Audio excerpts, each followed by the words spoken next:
मेरे घर से स्टूडियो तक आने की दास्तां कुछ यूँ कदर है मेरे दोस्तों कि रोज़ तारों की नुमाइश में खलल पड़ता है। चांद पागल है अंधेरे में निकल पड़ता है। दोस्तों, मैं पुनीत साहू आप लोगों का स्वागत करता हूं अपने यूट्यूब चैनल पीएस विजन पर। दोस्तों, आज मैं पढ़ाऊंगा आप लोगों को आय पर आधारित क्वेश्चन जो कि बहुत ही इंपॉर्टेंट हैं।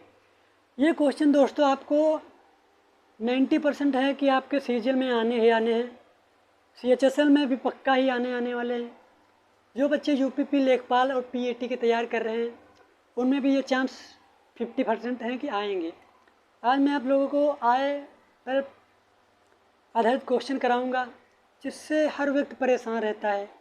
आय एक ऐसी चीज़ है, चाहे जितनी ही क्यों ना है, व्यक्ति हमेशा परेशान ही रहता है। तो मैं पढ़ाऊंगा आय। एक्चुअली आय बराबर होता क्या है? आय बराबर होता है कि व्यय प्लस सेविंग, मतलब व्यय प्लस बचत का जो सम होता है वही क्या होता है? आय होता है। जैसे मैं क्या बताऊंगा आप लोगों को, जैसे मैंने कहा मेरी इनकम कितनी है, मेरी इनकम कितनी है, मैंने कहा 5,000 है। मेरी इनकम कितनी है मेरे भाई? 5,000 मैंने मान लिया और मैंने कह दिया उन्हें इन्वेस्ट कर दिया। इन्वेस्ट कितना? 3,000 का इन्वेस्ट कर दिया। किस पर?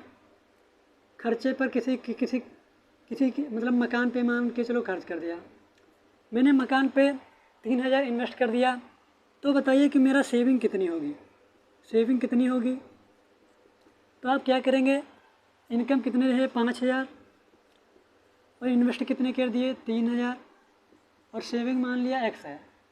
यानी आपका जो सेविंग हो जाएगी वो सेविंग कितनी हो जाएगी? जब 3,000 और 5,000 का डिफरेंस लेंगे तो कितना आ जाएगा? 2,000।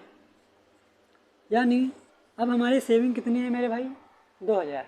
या मैं बिना फार्मूले के निकालूंगा तो कैसे करूँगा कि मैंने माना मेरी आय कितनी? 5,000 है। 3,000 मैंने मकान पर खर्च कर दिया तो मेरी सेविंग कितनी है? 2,000। आप आराम से ऐसे ही कैलकुलेट कर पाएंगे।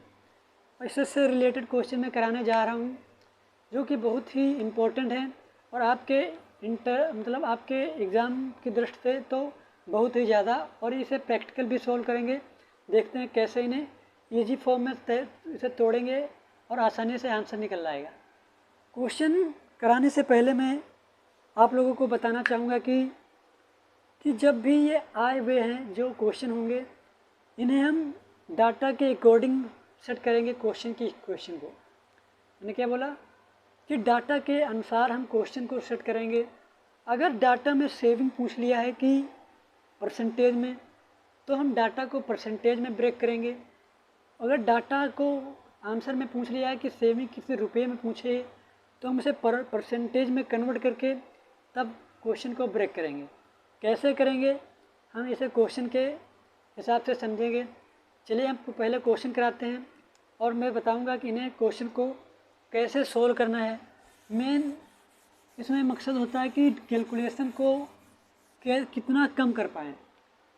ये क्वेश्चन बहुत आसान होते हैं दोस्त, हर एक बच्चा कर लेगा। लेकिन मैं जो बताऊंगा इसे 5 सेकंड में या 5 सेकंड में तो नहीं, लेकिन 20 सेकंड में आप आसानी से डाटा को सेट करके आंसर निकाल लेंगे। हर कोई टीचर बताता है, लेकिन मेन मकसद होता है इसमें कैलकुलेशन को कम कर पाना। आप कैलकुलेशन को कितना कम कर पाते हैं और आंसर कितनी कम सेकंड में निकाल पाते हैं, वही बच्चे आपके एग्ज़ाम में सेलेक्ट होते हैं। ठीक है। हालांकि मैथ तो आती तो सबको है, लेकिन मैथ में या किसी एग्ज़ाम में वही बच्चे क्रैक कर पाते हैं जिनकी प्रैक्टिस बहुत ही ज़्यादा होती है और क्वेश्चन को बहुत ही कम सेकंड में सोल्व कर पाते हैं। चलिए क्वेश्चन हम सोल्व करते हैं। क्वेश्चन है, एक व्यक्ति 2/3 आय खर्च करता है। यदि उसकी आय में 14% की वृद्धि होती है और उसकी व्यय में 20% की वृद्धि होती है तो उसकी बचत में कितने % की वृद्धि हुई? ठीक है। क्वेश्चन क्या है? एक व्यक्ति 2/3 आय खर्च करता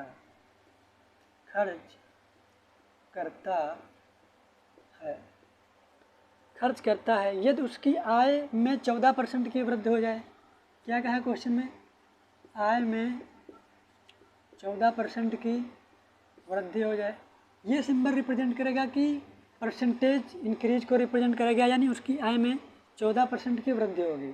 और कह रहा है उसके व्यय में 20% की वृद्धि होगी, व्यय में 20% की वृद्धि होगी। तो कह रहा है कि उसकी बचत में वृद्धि ज्ञात कीजिए, परसेंट वृद्धि कितनी होगी। क्वेश्चन कितना है कि एक व्यक्ति की आय 2/3 आय खर्च कर देता है, आय में 14% की वृद्धि हुई, व्यय में 20% की वृद्धि हुई। तो कह रहा बचत में कितने परसेंट की वृद्धि हुई, बचत में कितने प्रतिशत की वृद्धि हुई।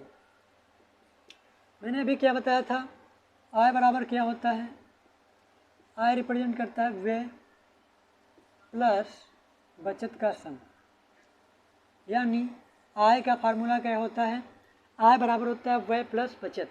फार्मूला का यूज हम नहीं करेंगे, बस फार्मूले के बेस पर इसको माइंड में रखते हुए कैलकुलेशन को करेंगे, जिससे क्वेश्चन को हमें सोल्व करने में कोई भी दिक्कत ना हो। देखिए भाई, हमने क्या माना, देखिए ये क्या कहा, आय ले लिया और आय और व्यय प्लस रेशियो बचत।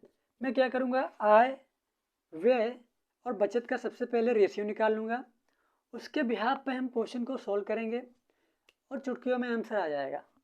देखिए मैंने क्या माना, उसकी आय कितनी, ये क्या है, उसकी आय है, 3 यूनिट इसको रिप्रेजेंट करिए, व्यक्ति की आय है, और ये रिप्रेजेंट कर रहा है कि 3 यूनिट में 2 यूनिट खर्च कर दे रहा है, यानी ये 2 यूनिट क्या है, उसकी व्यय है। मैंने क्या बताया, ये उस व्यक्ति की आय है 3 यूनिट, और 3 यूनिट में वो बंदा 2 यूनिट क्या कर दे रहा, खर्च कर दे रहा। इसका मतलब है कि 1 यूनिट का क्या कर रहा है, वो सेविंग कर रहा है। मैंने मान लिया 3 यूनिट को कितने मान लिया, 300 कर दिया, और 2 यूनिट को कितने कर दिया, 200। दोस्तों ये रेशियो का एक वो होता है, विशेषता होती है कि रेशियो में किसी भी नंबर से गुणा कर दीजिए या किसी भी नंबर में भाग कर दीजिए, उस पर कोई भी प्रभाव नहीं पड़ेगा। मैंने इसको क्या किया, 100 से गुणा कर दिया तो ऊपर 200 हो गया और नीचे 300 हो गया, यानी उसकी आय कितनी है, 300 है, और उसका व्यय कितना है, 200 है, यानी तो उसकी बचत कितनी होगी भाई, 300 में 200 व्यय कर दिया तो बचत इसकी कितनी होगी, 100 होगी। अब देखिए क्वेश्चन में क्या, आय में 14% की वृद्धि होगी, 14% इसका निकालेंगे तो कितना होगा, 300 का 14%। मैंने परसेंटेज की बहुत ही ज़्यादा क्लास ले ली है, इसलिए मैं ये नहीं बताऊंगा 300 का 14% कितना होगा, मैं डायरेक्ट लिखे दे रहा हूँ। जिस भी बच्चों को नहीं समझ में आया पहले वो वीडियो देखिए, तब यहाँ पर आइए। अब यहाँ पर मैं समझाने वाला नहीं हूँ कि 300 का 14% कितना आएगा, ठीक है। तो 300 का जब 14% निकालेंगे, इसका 14% कितना होगा, यहाँ पर हो जाएगा 42। 300 का 14% 42 होगा। और कह रहा है कि व्यय में 20% की वृद्धि हो रही, तो व्यय का 20% जब निकालेंगे, व्यय का 20% निकालेंगे तो कितना हो जाएगा, 2 दूना 4, यानी 40। यानी 300 का जब 14% निकाला तो 42 हो गया, व्यय का 20% निकाला तो 40 हो गया, यानी अब उसकी आय कितनी है, 300 जब बढ़ गई 42 तो 342 हो गई। अब उसकी व्यय कितना हो गया, जब व्यय 20% बढ़ गया तो कितना हो गया, 240 हो गया, यानी इसकी आय अभी कितनी है, 342 है, उसका व्यय 240 है, तो उसकी सेविंग कितनी होगी इस समय, यानी उसकी सेविंग कितनी होगी, 102 होगी। जब इसमें से इसको घटा लेंगे तो कितना आएगा, 102 होगा। अब पूछा है क्वेश्चन में कि बचत में कितने परसेंट की वृद्धि हुई। यहाँ पर देखिए कितने परसेंट की वृद्धि हुई है, पहले वे बचत कितनी थी, 100 थी, अब उसकी बचत 102 है, यानी बचत कितनी हुई, 2 हुई। मैंने परसेंटेज का जब पहला क्लास पढ़ाया था तो मैंने आपको एक्सप्लेन किया था, जब बताया था कि परसेंटेज की डिफिनेशन क्या होती है, तब मैंने बताया था कि परसेंटेज वो होता है कि कोई व्यक्ति 100 पर कितना ज़्यादा है या कितना कम है, वही परसेंटेज कहलाता है। अब देखिए 100 पर कोई व्यक्ति कितना 100 पर उसकी बचत कितनी होगी, 102 होगी, यानी 100 पर कोई वस्तु उसकी बचत कितनी एक्स्ट्रा आ गई, 2, यानी अब उसकी बचत वही क्या होगी, 2% क्या होगी, वृद्धि होगी। यानी बचत में क्वेश्चन में पूछा बचत में कितने परसेंट की वृद्धि होगी, तो आप क्या कहेंगे, बचत में 2% की वृद्धि होगी। बचत में 2% की वृद्धि होगी। लेकिन दोस्त यहाँ पर जो मैंने यहाँ पर इसे ऐड किया, यहाँ पर ऐड किया, इसकी यहाँ पर कोई भी ज़रूरत नहीं है। क्यों ज़रूरत नहीं है? क्योंकि यहाँ पर हम 42 ऐड कर रहे हैं और यहाँ पर 40 ऐड कर रहे हैं, फिर यहाँ पर डिफरेंस ले रहे हैं। तो क्या मतलब है यहाँ पर इन्हें ऐड करके फिर डिफरेंस लेने का? मेरा कहने का मतलब क्या है, हम यहाँ पर जो बच्चे ये मेथड समझ गए हैं तो बहुत ही अच्छी बात है, लेकिन जो मैं अब मेथड बताने जा रहा हूँ वो अगर समझ गए तो और भी अच्छी बात है। ठीक है, यानी यहाँ पर क्या बताऊँगा मैं, यहाँ पर क्या बताऊँगा मैं, हाँ, यहाँ पर कितने परसेंट की वृद्धि हुई थी? 20% की। अब यहाँ पर जब 14% निकाला तो यहाँ पर कितना आ गया? 42। जब यहाँ पर 20 निकाला तो कितना हो गया? 40। अब यहाँ पर हम डायरेक्ट यहाँ पर डिफरेंस ले लेंगे, कितना होगा? 42 में 40 का डिफरेंस ले लेंगे, इसका हमेशा डिफरेंस लेते हैं, तो डिफरेंस कितना आएगा? 2। यानी अब उसकी बचत 2 यूनिट क्या हुई? एक्स्ट्रा होगी पहले की अपेक्षा। अब देखिए कैसे निकालेंगे। हम क्या निकालते हैं कि हमेशा क्या करते हैं, पहले वाली बचत को दूसरे वाले बचत से हमेशा डिफरेंस ले लेते हैं, उसको हमेशा ऊपर रखते हैं, और पहले वाली बचत जो होती है उसको हमेशा नीचे रखते हैं। ठीक है, ये हमेशा अंतर, बचत का अंतर होता है, बचत का अंतर होता है, किसका? बचत का, बचत का। ये होता है पहले वाला, पहले वाली बचत। ठीक है, मैं समझाने क्या जा रहा हूँ कि ये हमेशा डिफरेंस ही, जब हमें यहाँ पर डिफरेंस ही लेना है तो मैं डायरेक्ट यहाँ इसे डिफरेंस ही ले रहा हूँ, तो मैं फिर पहले वाली बचत, हमें पुरानी बचत से क्या मतलब, बचत हो चाहे जितनी हो, हमें पुरानी वाली बचत से मतलब नहीं है। मैं डायरेक्ट यहीं पर, क्योंकि फार्मूला क्या होता है, बचत का डिफरेंस लेना होता है, तो मैं यहीं पर डायरेक्ट ही बचत ही का डिफरेंस लेता हूँ। तो बचत का डिफरेंस कितना आ रहा है? 2 आ रहा। पहले वाली बचत कितनी है? 100 है। पहले वाली बचत कितनी है? 100 है। और परसेंटेज में चेंज करने के लिए क्या करते हैं? 100 से मल्टीप्लाई कर देंगे, तो यानी बचत कितने परसेंट से बढ़ जाएगी? 100 से 100 कट जाएगा, 2% बच जाएगी। आई होप आपने समझा। अगर आप लोगों को नहीं समझा तो अभी और भी एग्जाम्पल लेंगे, जिससे कि पूरा का पूरा मेथड आप लोगों को यहीं पर क्लियर हो जाएगा। आप लोग चाहें तो इसकी स्क्रीनशॉट ले सकते हैं। बढ़ते हैं दूसरे क्वेश्चन की तरफ।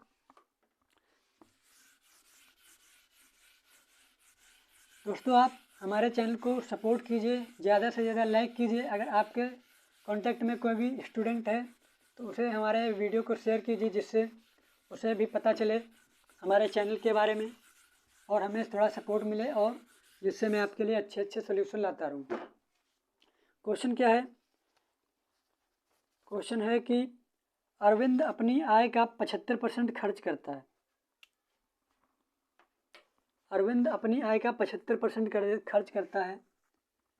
आय का कितना खर्च कर देता है? आय का 75% खर्च कर देता है। कोई व्यक्ति है जो 75% आय का खर्च कर देता है और कह रहा है यदि वह उसकी आय में 20% की वृद्धि होती है, आय में 20% की वृद्धि होती है, आय में 20% की वृद्धि होती है, तथा खर्च में 10% की वृद्धि। खर्च में कितने की वृद्धि होती है? खर्च में 10% की वृद्धि होती है। तो कह रहा बचत में कितने % वृद्धि होगी? कहा है बचत में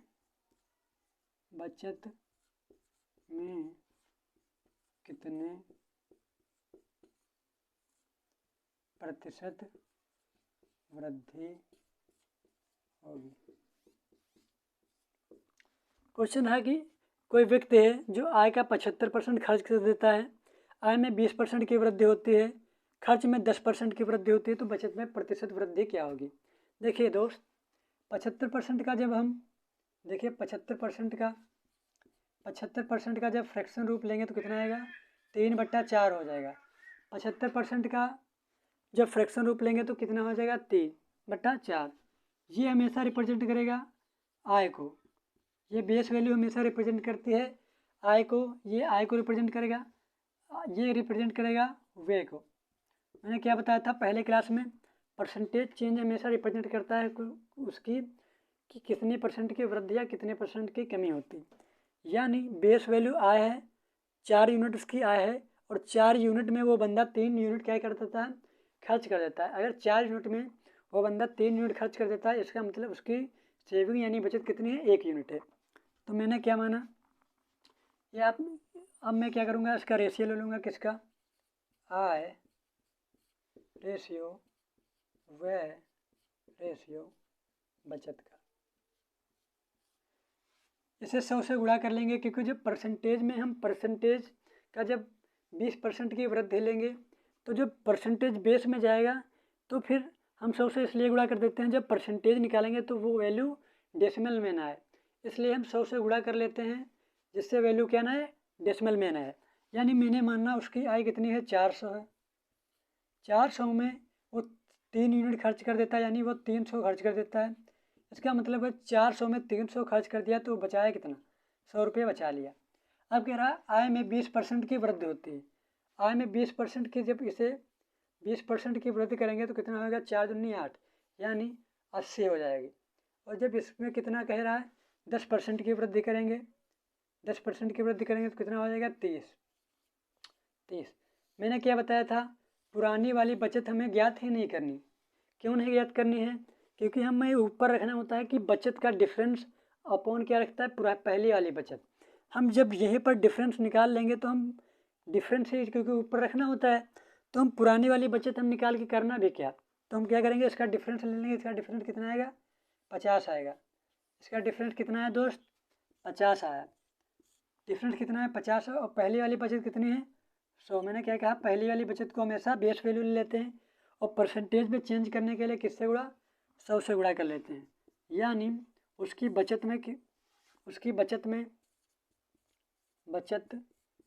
कितने परसेंट का परिवर्तन, वृद्धि हुई, 50% की वृद्धि हुई।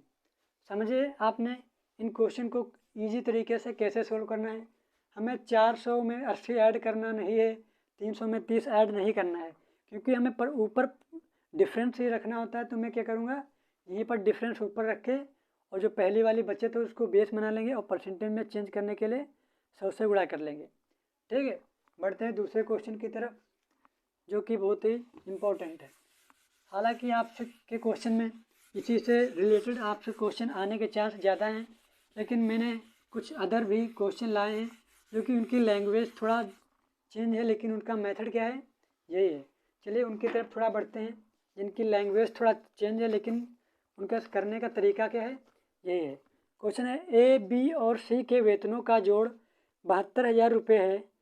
क्रमशः अपने वेतन का 80%, 85%, 75% खर्च कर देते हैं।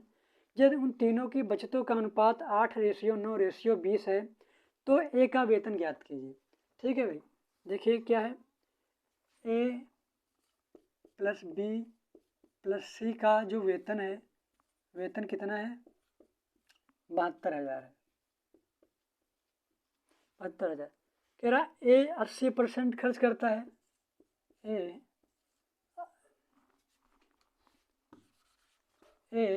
80% खर्च कर देता है, खर्च करता है।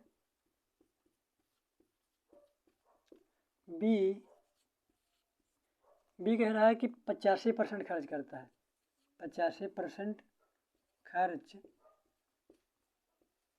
करता है। और सी जो है, सी 75% खर्च करता है, 75% खर्च करता है। तो कह रहा है कि यदि उन तीनों की बचतों का अनुपात, यानी ए, बी, सी की बचत का जो रेशियो है कितना है, 8:9:20 है। ए, बी, सी के बचत का रेशियो है कि ये किसका रेशियो, बचत का रेशियो कितना है, इतना है। तो ए का वेतन ज्ञात कीजिए। देखिए क्वेश्चन में समझा देता हूँ सबसे पहले।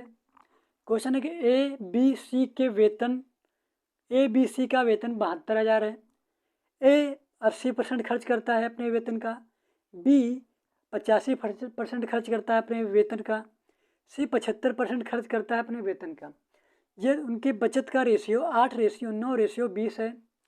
तो ए का वेतन ज्ञात कीजिए। ए का वेतन क्या होगा? देखिए, अगर क्वेश्चन आपको मैं जो नहीं ये लैंग्वेज लिख देता हूँ, अगर आप नहीं समझ पा रहे हैं तो हमारे टेलीग्राम चैनल PS विजन को ज्वाइन कर लीजिए या व्हाट्सएप ग्रुप को ज्वाइन कर लीजिए, जो कि हमारे अबाउट सेक्शन में उसकी लिंक दी हुई है। अगर आप लोग इसी लैंग्वेज को मैं जो लिखा हूँ नहीं समझ पा रहे हैं, या फिर कमेंट में आपने कमेंट करना है कि सर जो आप लिखाते हैं मैं उस लैंग्वेज को नहीं समझ पाता हूँ, तो मैं पूरा क्वेश्चन लिख दिया करूँगा। मैं पूरा क्वेश्चन इसलिए नहीं लिखता हूँ जिससे टाइम बच जाए और ज़्यादा क्वेश्चन करा सकूँ। ठीक है, क्वेश्चन क्या है? ABC का वेतन का सम 72,000। ए 80% खर्च करता है, बी 85%, सी 75% खर्च कर देता है। उनके बचत का रेशियो 8:9:20 है। तो ए का वेतन ज्ञात कीजिए। देखिए, 80% का जो फ्रैक्शन रूप कितना होगा? 4/5 होगा। 85% का फ्रैक्शन रूप 17/20 हो जाएगा। और 75% का फ्रैक्शन रूप कितना हो जाएगा? 3/4। अब मैं यहाँ पर ये बताने वाला नहीं कि ये इनका फ्रैक्शन रूप 4/5 कैसे आया। अगर जिन्हें नहीं समझ में आता है तो पहले वाले क्लास देखिए, तब आइए। ठीक है, यानी मैं रेशियो क्या ले लूँगा? आय, व्यय और बचत का। पहले ए का ले लेंगे। रेशियो क्या होगा? मैंने क्या माना?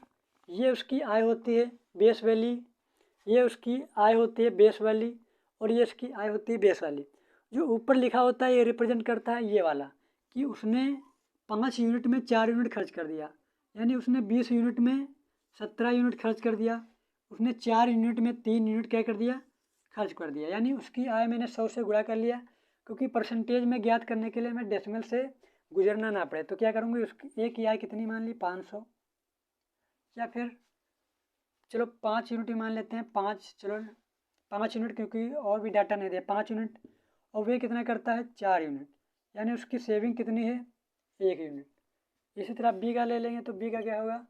20 कमाता कितना है? 20 यूनिट, और वे कितना करता है? 17 यूनिट।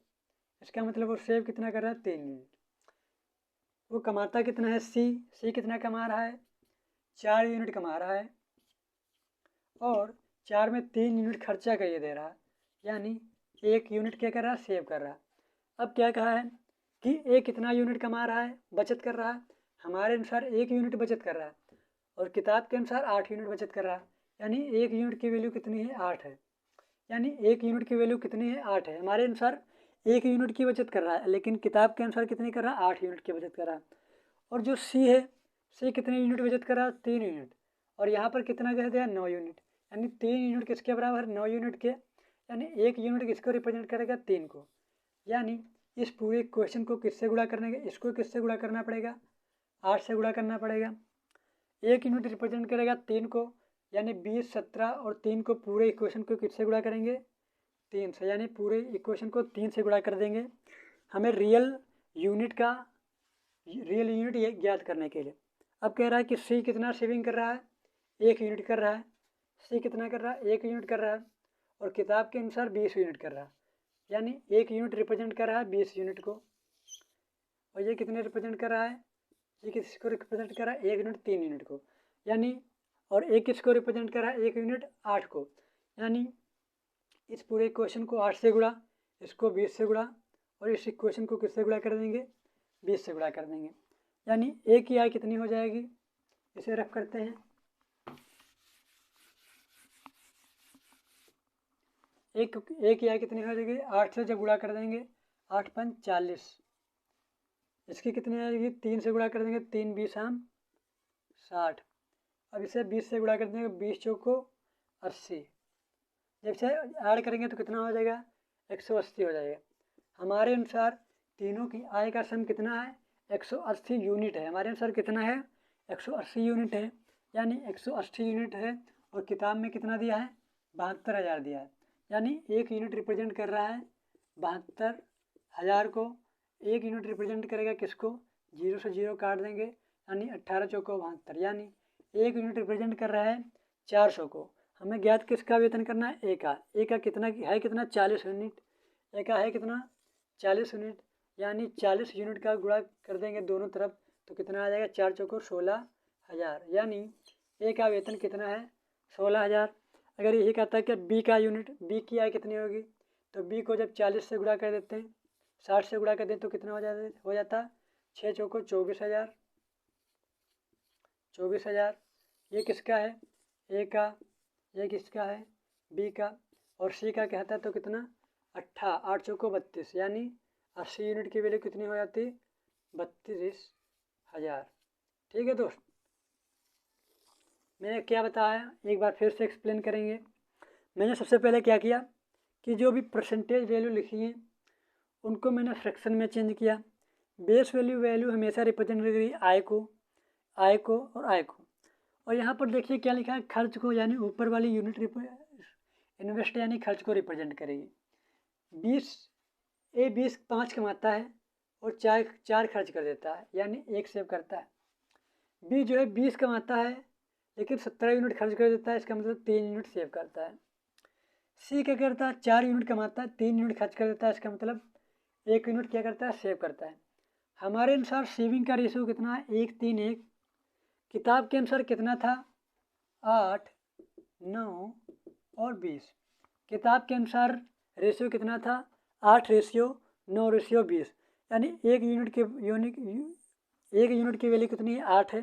पूरे 1 यूनिट 8 को रिप्रेजेंट करेगा, यानी पूरे क्वेश्चन को 8 से गुणा कर देंगे तो इसकी आय कितनी आ जाएगी, 1 की 40 यूनिट। फिर 3 यूनिट रिप्रेजेंट कर रहा है हमारा 9 को, यानी 1 यूनिट रिप्रेजेंट करेगा 3 को, तो पूरे क्वेश्चन को 3 से गुणा कर देंगे तो आ जाएगा 60। इसी तरह इसमें भी 20 से गुणा कर देंगे तो आ जाएगा 80। हमारे अनुसार जब ऐड किया तो कितना यूनिट आया, 180 यूनिट आया। और क्वेश्चन के अनुसार कितना सम दिया है, 72,000। मैंने 1 यूनिट की वैल्यू ज्ञात के लिए कितनी आई, 400 आई, तो इसकी कितनी हो जाएगी, 1 की 16,000, इसकी 24,000, और जब इससे गुणा करेंगे तो 32,000। आई होप आपने इसे समझा, क्योंकि इससे सरल तरीका हमें नहीं लगता कि कोई बताता भी होगा। बहुत ही ईजी तरीके से मैंने इसे ब्रेक किया। बस लैंग्वेज का खेल है। मैंने क्या बताया था जब दूसरा या तीसरा क्लास लिया था कि अर्थमेटिक सिर्फ लैंग्वेज है और कुछ नहीं।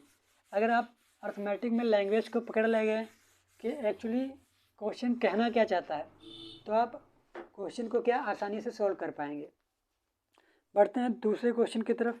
कह रहा एक फैक्ट्री में प्रत्येक कामगार का वेतन 22:25 के अनुपात में बढ़ जाता है। कोई फैक्ट्री है, क्या क्वेश्चन क्या है मैं लिख देता हूँ पूरा। एक फैक्ट्री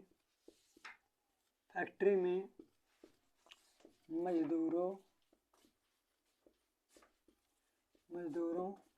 का वेतन 22:25 के अनुपात में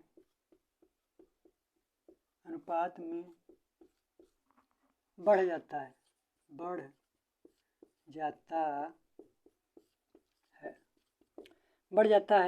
किंतु कामगारों की संख्या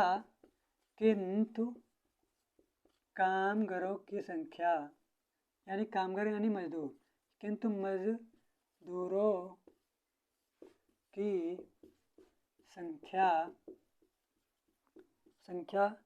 26.2/3% घटा दी जाती है।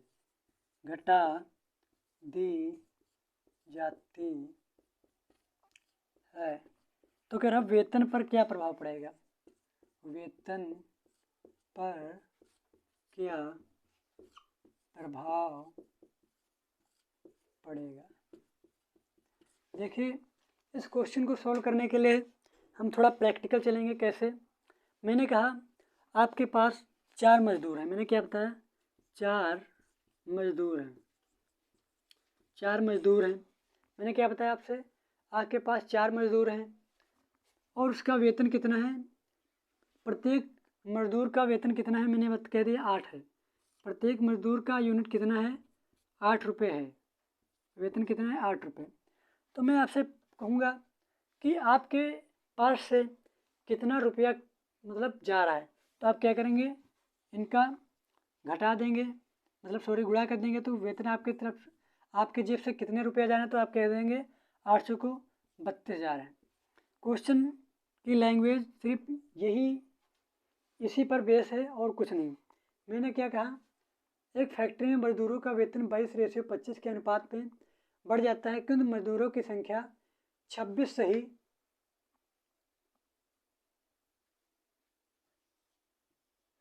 से 2/3% घटा दी जाती है। वेतन पर क्या प्रभाव पड़ेगा? अगर आप लोग इस लैंग्वेज को समझ गए तो आप इस क्वेश्चन को आसानी से कर पाएंगे। देखिए क्या है, वेतन क्या था, वेतन यहाँ पर लिखेंगे पहले वेतन कितना था और अब।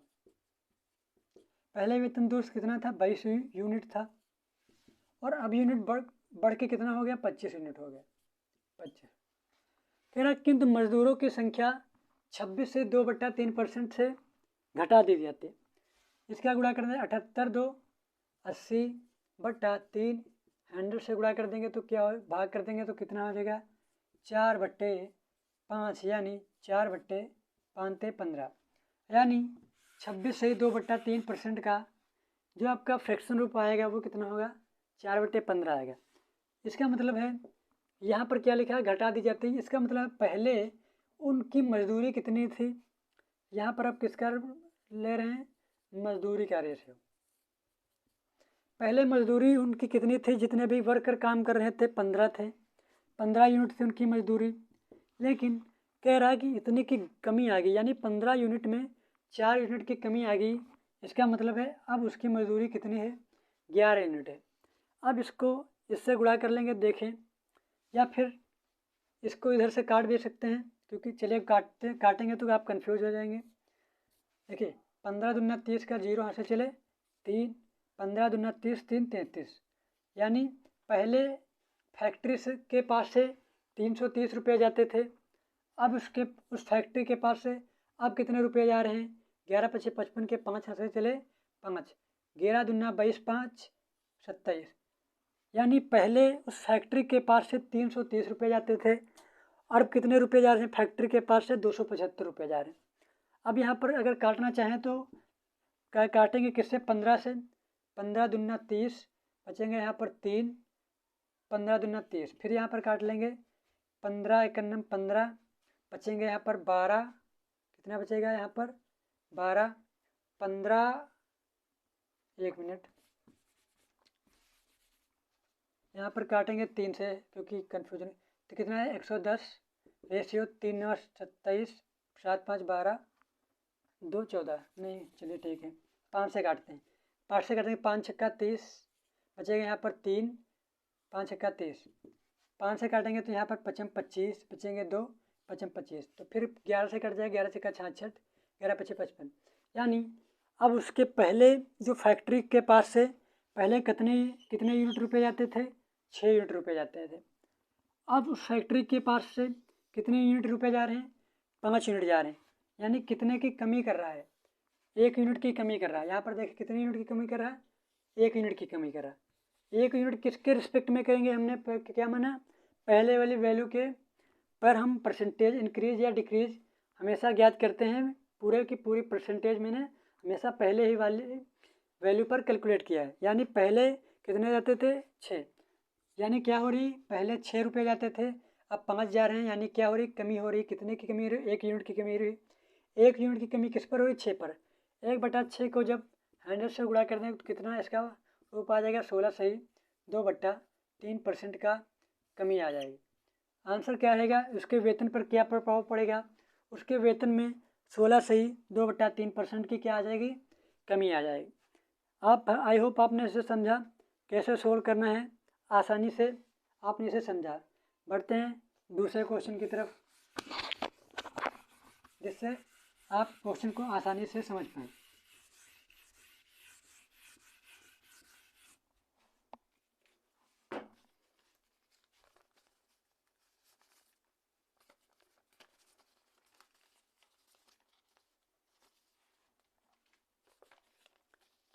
क्वेश्चन है कि ए की आय बी की आय से 50% अधिक है।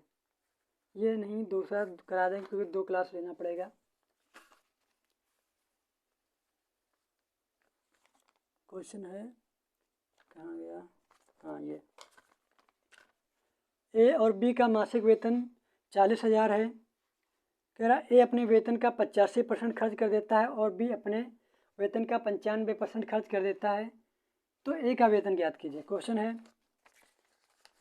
ए और बी का मासिक वेतन क्या है, ए प्लस बी का मासिक वेतन का सम कितना है, वेतन का सम कितना है 40,000 रुपये है। कह रहा ए अपने वेतन का 85% खर्च देता है। ए अपने वेतन का कितना खर्च कर देता है, 85% खर्च कर देता है, खर्च कर देता है। और बी अपने वेतन का 95, बी वेतन का कितना खर्च करता है, 95% खर्च कर देता है। कह रहा है कि बचत, यदि उनकी बचत बराबर है, कह रहा है कि बचत बराबर है, यदि उनकी बचत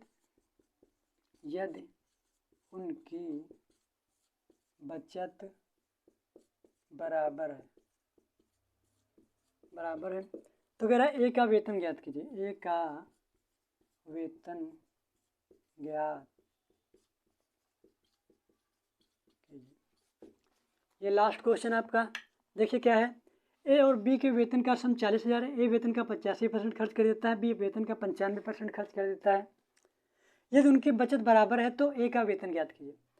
मैं क्या बताऊंगा, अगर ए वेतन का 85% खर्च कर देता है, इसका सिंपल सा मतलब ये रहा। ये क्वेश्चन बहुत ही ज़्यादा इंपॉर्टेंट है, इस टाइप पे क्वेश्चन भर भर के आए हैं आपके एग्जाम में, इसलिए आप इसे अच्छे से समझेंगे। क्वेश्चन कह रहा है कि अगर ए वेतन का 85% खर्च कर देता है, इसका सिंपल सा मतलब है वो सेविंग कितना कर रहा है, 15% ही बचा पा रहा है।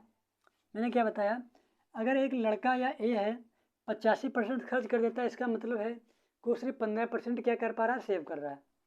और कह रहा है ए बी अपने वेतन का 95% खर्च कर देता है, बी अपने वेतन का अगर 95% खर्च कर देता है, इसका मतलब है कि वो 5% ही सेव कर पा रहा है, 5% ही सेव कर रखे।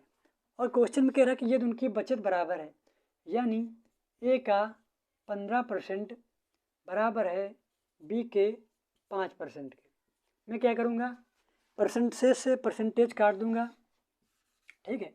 फिर क्या करूँगा, 5 का नाम 5, 5 × 15, यानी 3A बराबर बी। ए अपॉन बी कितना आ जाएगा, 1/3, यानी हमारे अनुसार ए बी का रेशियो कितना है, 1/3।